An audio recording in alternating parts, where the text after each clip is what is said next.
আহ, এ তো খুব মুশকিলের ব্যাপার। যা বৃষ্টির জোর, তাতে বন্যা হয়ে যাওয়ার সম্ভাবনা আছে। এই বৃষ্টি থামবে বলেও তো মনে হয় না। না, মহারাজকে আগে থেকেই ব্যবস্থা নিতে বলা দরকার। তুমি এই বৃষ্টিতে এখন রাজবাড়ি যাবে? হ্যাঁ, কেন মন্ত্রী নেই? সে কি নাকে তেল দিয়ে ঘুম হচ্ছে? সে যে যাই করুক, আমাকে তো আমার কাজটা করতেই হবে গিন্নি। এই দুর্যোগ মাথায় নিয়ে তুমি এখন রাজসভায় যাবে? হ্যাঁ? মনে তো হয় আজ কেউ আসবে না। হ্যাঁ, সেই জন্যই তো আমাকে যেতে হবে, মহারাজকে সাবধান করে দিতে হবে।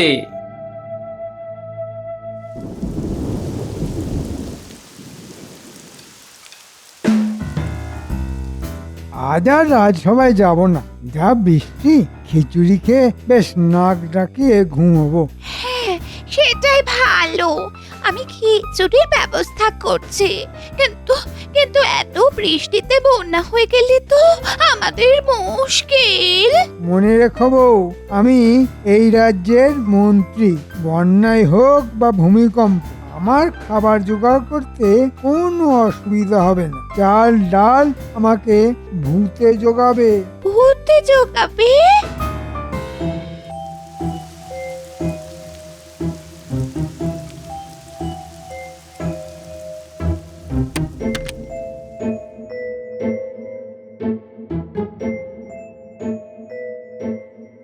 এই দুর্যোগের দিনে তুমি কেন আসতে গেলে গোপাল? আগে যে কোনো দুর্যোগের দিনই মহারাজের কাজে লাগতে পারি, তাই ভেবে মহারাজ। তুমি এই রাজ্যের কথা যেভাবে ভাবো, এভাবে যদি সবাই ভাবতো, তাহলে তো আমার কোনো দুশ্চিন্তাই থাকতো না গোপাল। মহারাজ, আমার মন বলছে এই বৃষ্টি খুব খারাপ দিকে যাচ্ছে। বৃষ্টি থামার কোনো লক্ষণই দেখা যাচ্ছে না। তার মানে তো বহু লোকের বাড়িতে জল ঢুকে গেছে। তাদের কি হবে গোপাল? মনে হচ্ছে বহু লোক জলবন্দী হয়ে আছে মহারাজ। তাদের কাছে ত্রাণ পৌঁছে দিতে হবে। কিন্তু বৃষ্টি না কমলে তো ত্রাণ দেওয়ারও কোনো উপায় দেখতে পাচ্ছি না। হয়তো এই বৃষ্টি আর কয়েক ঘন্টার মধ্যে থেমেও যেতে পারে, কিন্তু জল যা জমেছে তা নামতে বেশ কয়েকদিন সময় লাগবে। এই সময়টাই মানুষের সব থেকে বেশি করে ভান্ডারে টান পড়ে, তখনই তো ত্রাণ দেওয়া প্রয়োজন। মহারাজ, রাজবাড়িতে যত চাল ডাল আছে সব জোগাড় করে রাখতে বলুন। কাল সেগুলি বাড়ি বাড়ি পৌঁছে দিতে হবে। ঠিক ঠিক, আসলে ওটা মন্ত্রীর কাজ। কাল নিশ্চয়ই আসবে, আর ওকে দিয়েই এই কঠিন কাজটা করাতে হবে। মন্ত্রী মশাই এই কাজ লুফে নেবে, আপনি দেখে নেবেন মহারাজ। হ্যাঁ, তাহলে তো খুবই ভালো হয়। মন্ত্রীকে দিয়ে একটা দুরূহ কাজ করানো যাবে। আজ তবে আসি মহারাজ, আর দেরি করলে সন্ধে হয়ে যাবে।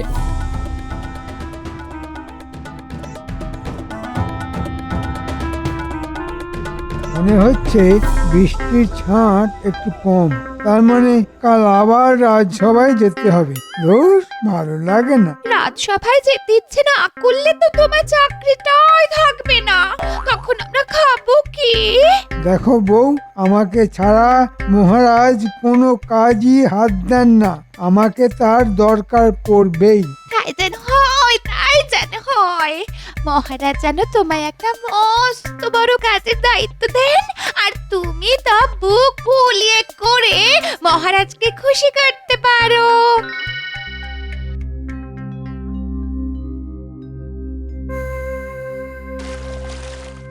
যাক, বৃষ্টি একটু কমেছে, কিন্তু ক্ষতি যা হবার হয়ে গেছে। কাল সকালের আগে জলমগ্ন অঞ্চলগুলিতে ত্রাণ পৌঁছানো যাবে না।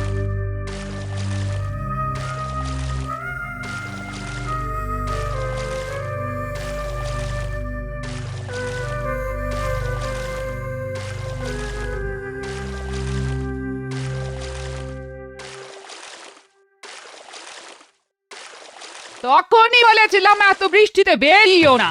সেই বেরোলে একেবারে কাক ভেজা হয়ে ফিরলে। হ্যাঁ? আরে আমি না বেরোলে কি বৃষ্টি কমতো নাকি? দেখলে তো কেমন বৃষ্টি কমিয়ে দিলাম। এই শুরু হলো তোমার বাক্যি বান। হ্যাঁ? এখন এসব কথা না বলে কাল কি খাবো সেটার ব্যবস্থা করলে হতো না? হ্যাঁ? কেন, তোমার ভান্ডার কি শেষ? এরকম বৃষ্টি যদি আবার নামে, এই তাহলে চাল ডাল পাবো কোত্থেকে? বৃষ্টি আর হবে না, কিন্তু জল নামতে এখনো বেশ কয়েকদিন লেগে যাবে। আমি তো তাই বলছি গো, জল না নামা পর্যন্ত রান্না বান্না হবে কি করে? হ্যাঁ? সবার যেভাবে হয় সেইভাবে। সবার কথা না ভেবে আমি শুধু আমার কথা ভাবতে পারবো না গিন্নি। তাহলে ভালো মন্দ কিছু খাবার আবদার করো না। হ্যাঁ? যা জোগাড় হবে তাই খেতে হবে। হ্যাঁ, গিন্নি, বন্যায় বাড়িঘর ভেসে গেছে, আর আমি চাইবো ভালো মন্দ খাবার। তুমি আমাকে তাই চিনলে গিন্নি? হাড়ে হাড়ে চিনি তোমায়, পাছে বাজারে পাঠাই তাই রাজ্যের সমস্যা ভাবতে শুরু করলেন উনি। অলস কাকে বলে?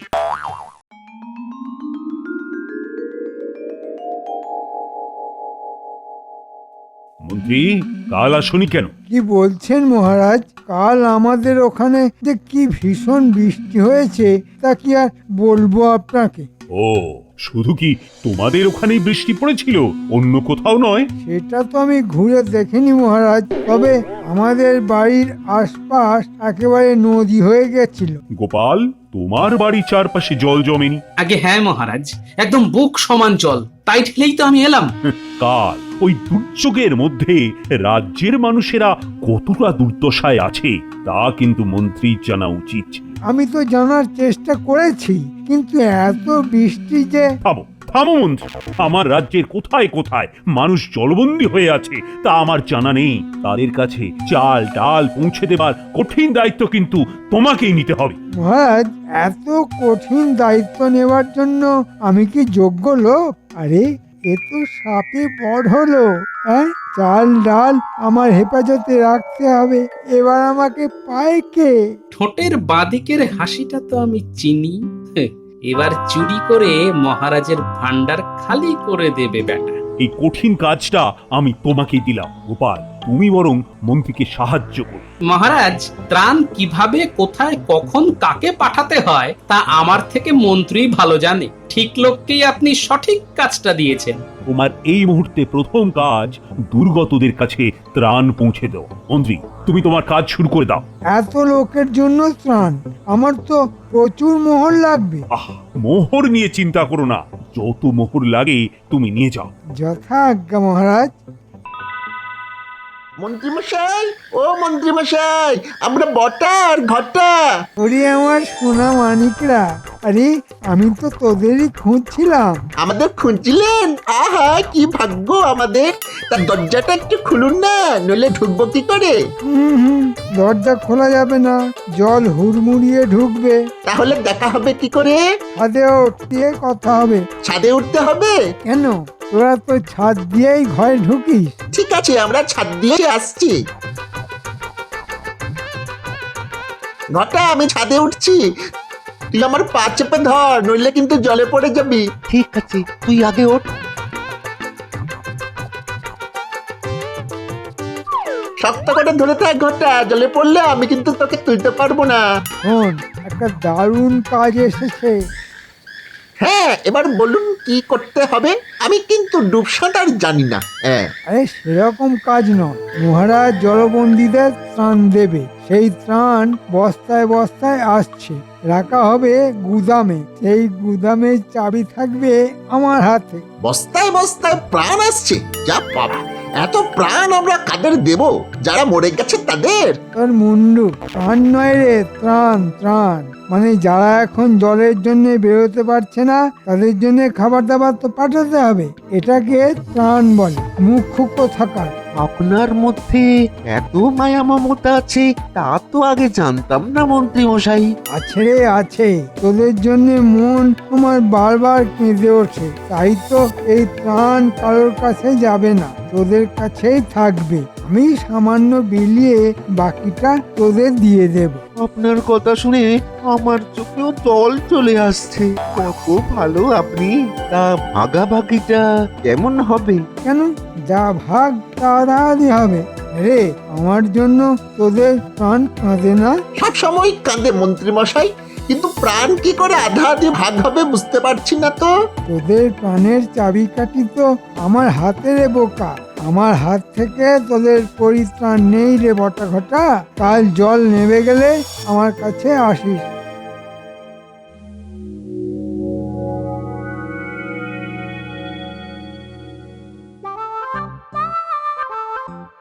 যাও, সবাই গিয়ে বস্তাগুলো ওই ঘরে রেখে এসো।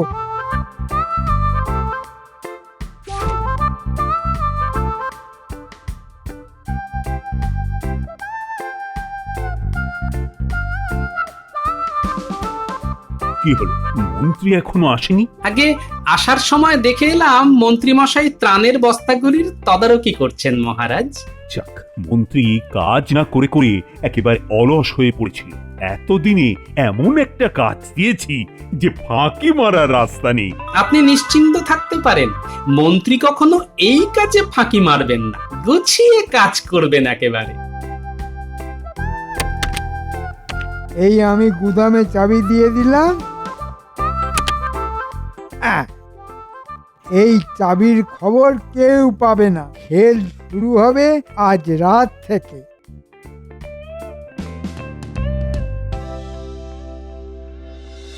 কোন বটা ঘটা, এই নে গুদামের চাবি। আর ওই দেখ, এক কোণে রাখা আছে ছুরি। এখনই বেরিয়ে পড়। গুদামের চাবি এই তোদের দিয়ে দিলাম। কাজটা কি সেটা তো বলুন আগে। হ্যাঁ হ্যাঁ, আমি বুঝেছি। ওই প্রাণ না জানি কি ওই তা চুরি করে আমরা আপনার হাতে দিয়ে যাব, তাই তো? ওটাকে আজকাল আর কিছু বুঝিয়ে দিতে হয় না, ওর থেকে কিছু বুদ্ধি ধার নেড়ে বটা। না না না না না না না, আমি ওই বাকি বক্কায় কাজ করি না।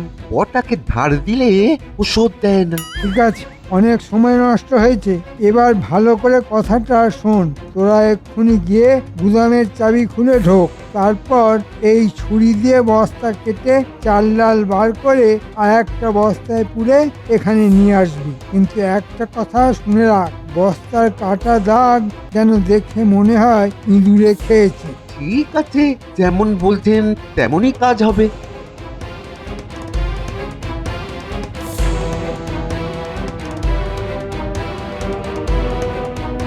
ঘটা, এই যে গুদামের দরজা দেখ তালা দেওয়া আছে, চাবি আমার কাছে। আয় তালাটা খুলি। হ্যাঁ হ্যাঁ, এই নে চাবি। হ্যাঁ দে। আমি চাবি ঢোকালাম, দরজাটা খুলে গেল। আয়, আয়, আয়, আমরা ভিতরে ঢুকি। আয়।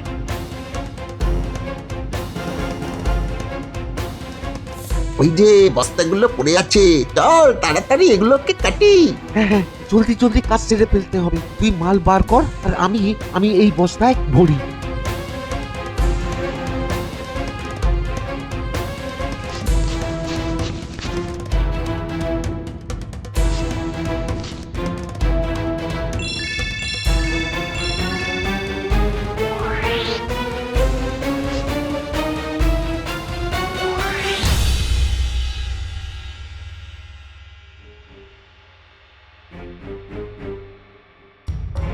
কি হলো মন্ত্রী, প্রাণ পৌঁছেছে? না মহারাজ, আগে যদি জানতাম এই ত্রাণ ইঁদুরের প্রাণ বাঁচানোর জন্য, তাহলে আমি এই কাজের দায়িত্ব নিতাম না। কেন কেন কেন, কি হয়েছে মন্ত্রী? বলো বলো, আমাকে এক্ষুনি বলো। ত্রাণের বস্তা কেটে ইঁদুররা সব চাল ডাল নিয়ে চলে গেছে। হ্যাঁ, এটা তুমি কি বলছো মন্ত্রী? চাল ডালের বস্তার সবকিছু নিয়ে চলে গেছি ইঁদুর?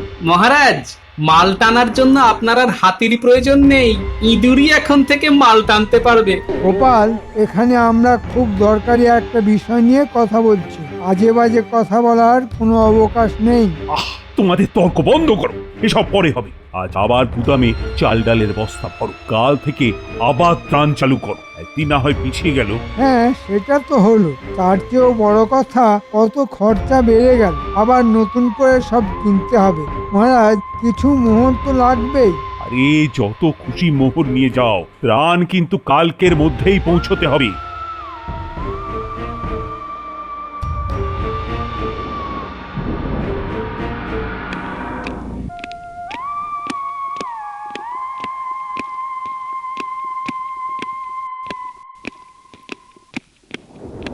কি হলো গোপাল, তুমি আবার এত রাতে ফিরে এলে? মহারাজ, গুদামে যদি ইঁদুর থেকে থাকে তবে তা এখনো আছে। হ্যাঁ হ্যাঁ, তা তো বটেই। মহারাজ, আমার কাছে খুব শক্তিশালী ইঁদুরের গন্ধ বিষ আছে, তা গুদামে ছড়িয়ে রাখলে গন্ধে ইঁদুর আর ওদিকে আসতেই পারবে না। বাহ বাহ বাহ, খুব ভালো। তাহলে এই নাও চাবি। তুমি ওই গন্ধ বস্তাগুলো চারপাশে ছড়িয়ে রাখো গিয়ে। ঠিক আছে মহারাজ, আপনি একদম চিন্তা করবেন না, আজ রাতেই ইঁদুররা ধরা পড়বে বা মরবে। আপনি আজ একটু বেশি রাত পর্যন্ত জেগে থাকবেন মহারাজ, ইঁদুর ধরে তো আপনার কাছেই নিয়ে আসবো।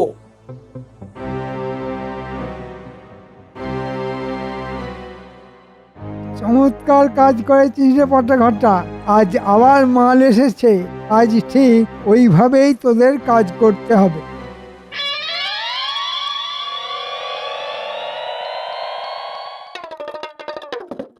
আরে গোপাল, এত রাতে? একদম সময় নেই, আমাকে শিগগিরই ভূত বানিয়ে দিতে হবে। ভূত? তা নয় হলো, কিন্তু ঠিক কোন জাতের ভূত? চোর ধরা ভূত, তার মানে সাংঘাতিক কিছু একটা। ঠিক আছে, ওইখানে চুপটি করে বসো গিয়ে, তোমার ভূত সাজার শখ মিটিয়ে দিচ্ছি।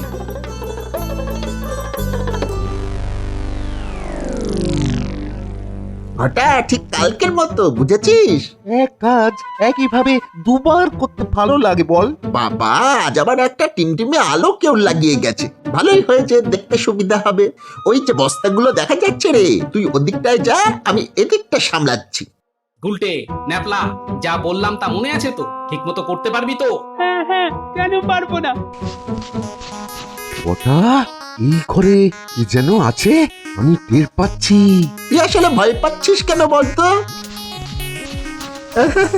না রে, আমিও মনে হচ্ছে কিছু একটা দেখলাম।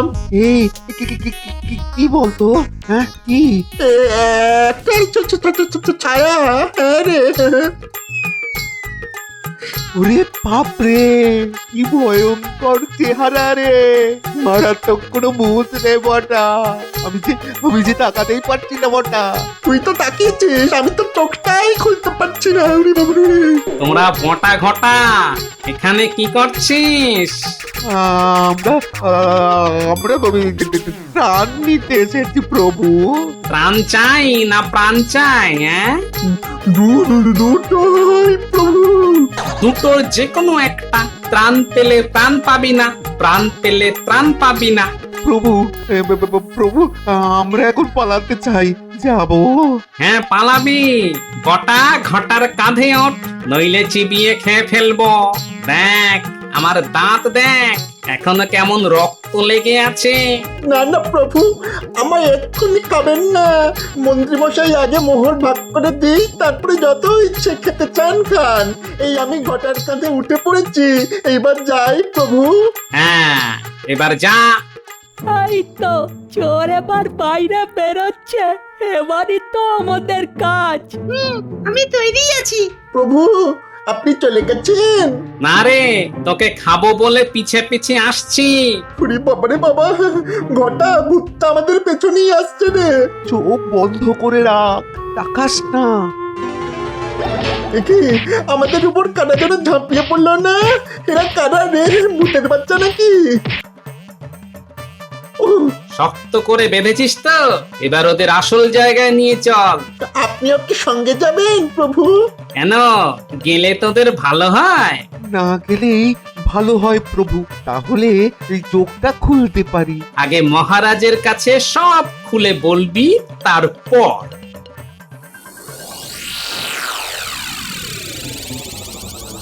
এত রাত হচ্ছে কেন? গোপাল বলেছিল ইঁদুর ধরে আনবে, কিন্তু কই, কখন আসবে গোপাল? এটা কি এখানে এলো?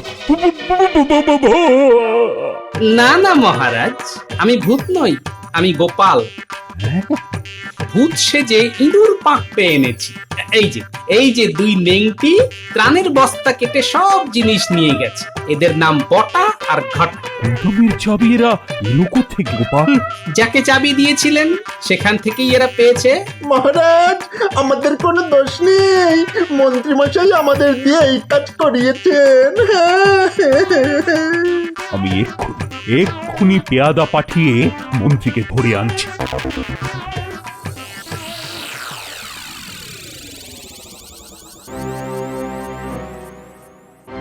এতক্ষণ তো লাগার কথা নয়, কেন লাগছে? ধরা পড়ে গেল নাকি? হ্যাঁ, এই বোধহয় এলো। দরজায় কে যেন খুটখুট করে শব্দ করলো। যাই, দরজাটা খুলে দেখি। বটা ঘটা এলি নাকি রে? এই যে মন্ত্রীমশাই, মহারাজ আপনাকে তলব পাঠিয়েছেন। বটা আর ঘটা মন্ত্রীর সামনে বলতে পারবে তো যে মন্ত্রীর কথাতেই তোমরা এই কাজ করেছো? মহারাজ, আগে প্রাণ তারপর ত্রাণ, আরে বটা ঘটা এখানে? না মানে মহারাজ, আমায় আমায় ডেকেছেন? মহারাজ, মন্ত্রী এইমাত্র বটার ঘটাকে দেখে চমকে উঠেছেন। তার মানে উনি ওদের চেনেন, আর আমি ওদের হাতে নাতে চুরি ধরে ফেলেছি। তার মানে কি দাঁড়াচ্ছে মহারাজ? এটাই প্রমাণিত হলো যে মন্ত্রী এই বটা আর ঘটাকে দিয়েই চুরিটা করিয়েছে। কিছু বলবে নাকি মন্ত্রী? মহারাজ, আমি দোষ স্বীকার করে নিচ্ছি। আসলে লোভে পড়ে গেছিলাম। তার জন্য যে কোনো শাস্তি আমি মাথা পেতে নেব। মন্ত্রী, রাজবাড়িতে বড্ড ইঁদুরের উৎপাত শুরু হয়েছে। তোমাকে সব ইঁদুর এই বাড়ি থেকে তাড়াতে হবে। নাও নাও, তোমার কাজ শুরু করে দাও এবার। মহারাজ, এই দুটো নেংটি ইঁদুরকে কি করা যায় বলুন তো? আপাতত কারাগারে থাকুক, কাল সকাল হলে দেখা যাবে কি করা যায়। আর তোমাকে আমি এই 100 স্বর্ণ মুদ্রা পুরস্কার হিসেবে দিলাম। মহারাজ, এটা আমার প্রাপ্য নয়। আমার খুদে বাহিনী না থাকলে এই কাজটা করতেই পারতাম না। ধরে নাও, এই পুরস্কার আমি ওদেরই দিলাম। মহারাজের জয় হোক। রাত থেকে ছুটে যাচ্ছি, একটা ইঁদুরও ধরতে পারছি না। এবার আমাকে শুলেই যেতে হবে। প্রাণ চুরি করতে গিয়ে আমার প্রাণটাই চলে যাবে।